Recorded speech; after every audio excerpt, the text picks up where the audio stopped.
Industri K-pop dikenal sebagai mesin hiburan paling efektif di dunia. Lagu-lagunya viral, idolanya mendunia, dan penggemarnya tersebar di hampir semua negara. Namun di balik panggung gemerlap itu ada sistem yang jarang dibahas secara jujur. Sistem yang membentuk, menekan, dan dalam banyak kasus menguras generasi mudanya. Video ini bukan tentang membenci K-pop. Ini tentang memahami bagaimana industri ini bekerja, mengapa ia bisa begitu sukses, dan harga sosial yang harus dibayar Korea Selatan untuk mempertahankannya. Untuk memahami K-pop hari ini, kita perlu mundur ke akhir 1990-an. Saat itu, Korea Selatan baru saja keluar dari krisis finansial Asia 1997. Negara ini terpuruk, utang membengkak, dan pemerintah mencari cara baru untuk menggerakkan ekonomi. Salah satu jawabannya datang dari sektor budaya. Pemerintah Korea mulai melihat budaya pop sebagai aset ekonomi. Musik, drama, dan film bukan lagi sekedar hiburan, tetapi komoditas ekspor. Dari sinilah lahir strategi besar yang kemudian dikenal sebagai Hallyu atau Korean Wave. Perusahaan hiburan seperti SM Entertainment, YG, dan JYP bukan sekedar label musik.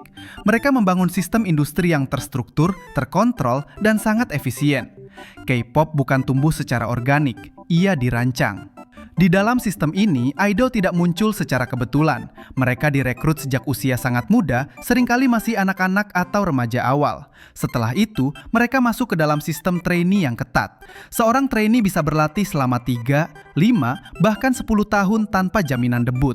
Setiap hari diisi dengan latihan vokal, menari, bahasa asing, acting, public speaking, dan pengendalian citra diri. Jadwal mereka padat, istirahat minim, tekanan tinggi. Tidak semua trainee akan debut, bahkan sebagian besar tidak. Mereka menghabiskan masa remaja mereka dalam ruang latihan tanpa kepastian masa depan sambil melihat teman-temannya satu persatu tersingkir. Bagi yang berhasil debut, perjuangan tidak berhenti.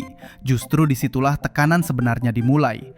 Idol K-pop bukan hanya musisi, mereka adalah produk publik. Setiap gerakan, ucapan, ekspresi, bahkan hubungan pribadi mereka berada di bawah pengawasan publik dan perusahaan. Banyak kontrak awal dalam industri ini dikenal sebagai slave contracts dengan durasi sangat panjang dan pembagian keuntungan yang timpang.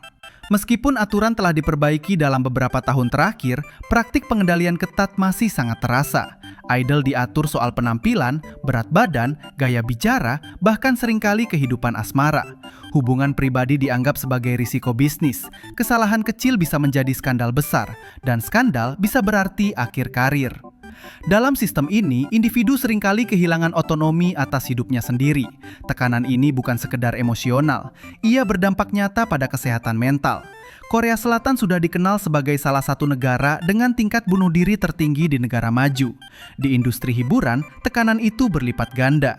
Kasus-kasus tragis yang melibatkan idol K-pop bukan sekedar insiden pribadi. Ia mencerminkan sistem yang menuntut kesempurnaan tanpa memberi ruang untuk gagal, lelah, atau manusiawi. Budaya kerja Korea secara umum sudah keras. Industri K-pop hanya memperbesar pola itu. Jam kerja panjang, ekspektasi tinggi, kritik publik tanpa ampun, dan budaya malu yang membuat banyak orang enggan mencari bantuan psikologis.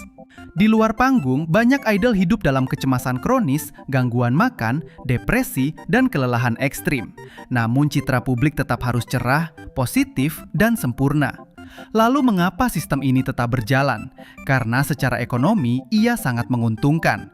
K-pop bukan hanya menjual musik, ia menjual konser, merchandise, iklan, pariwisata, drama, variety show, dan citra nasional. Setiap idol adalah bagian dari rantai ekonomi besar yang melibatkan perusahaan, pemerintah, media, dan platform global. Bagi Korea Selatan, K-pop adalah alat diplomasi budaya. Ia meningkatkan citra negara, menarik wisatawan, dan membuka pasar internasional. Dalam konteks ini, industri hiburan menjadi bagian dari strategi nasional. Namun disinilah konflik muncul. Antara kepentingan ekonomi dan kesejahteraan individu, sistem ini berhasil secara global, tetapi biaya sosialnya ditanggung oleh individu-individu muda yang berada di garis depan. Selain tekanan internal, idol juga menghadapi tekanan eksternal dari penggemar dan media. Budaya fandom K-pop sangat intens. Di satu sisi, fandom adalah kekuatan. Mereka mendukung idol, membeli produk, dan menjaga popularitas grup. Namun di sisi lain, ekspektasi fandom seringkali tidak realistis. Idol dituntut untuk selalu bersih, sempurna, dan sesuai dengan citra yang dibangun. Kesalahan kecil, komentar lama, atau rumor bisa memicu pembatalan massal, perundungan daring, dan tekanan sosial yang luar biasa. Media Korea juga memainkan peran besar dalam memperbesar setiap isu. Sensasionalisme seringkali lebih diutamakan daripada empati. Privasi menjadi komoditas. Dalam lingkungan seperti ini, ruang untuk menjadi manusia hampir tidak ada. Namun, sistem ini tidak sepenuhnya statis. Dalam beberapa tahun terakhir, mulai muncul perubahan. Beberapa idol mulai berbicara terbuka tentang kesehatan mental. Beberapa perusahaan mulai memperbaiki kontrak, menyediakan konseling, dan mengurangi kontrol ekstrim. Publik Korea juga mulai lebih sadar terhadap isu kesehatan mental dan eksploitasi industri. Namun perubahan ini masih lambat dan tidak merata. Sistem inti tetap sama, produksi idol dalam jumlah besar, seleksi ketat, persaingan ekstrim, dan tekanan publik tinggi. Selama pasar global terus menuntut produk K-pop dalam jumlah besar, tekanan itu akan terus ada. Pertanyaan besarnya bukan apakah K-pop akan runtuh, ia tidak akan runtuh dalam waktu dekat. Pertanyaan yang lebih penting adalah, apakah sistem ini bisa menjadi lebih manusiawi? Apakah mungkin membangun industri hiburan yang tetap sukses secara global, tetapi tidak menghancurkan kesehatan mental generasi mudanya?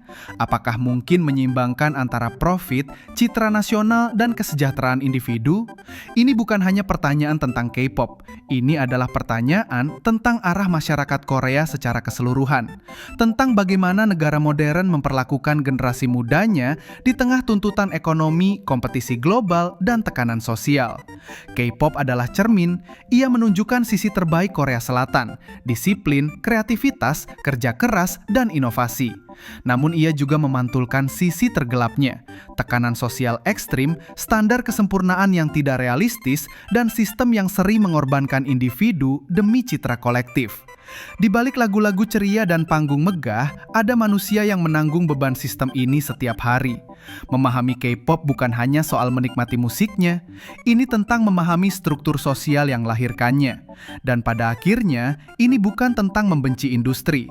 Ini tentang bertanya, apakah kesuksesan harus selalu dibayar dengan kelelahan generasi muda?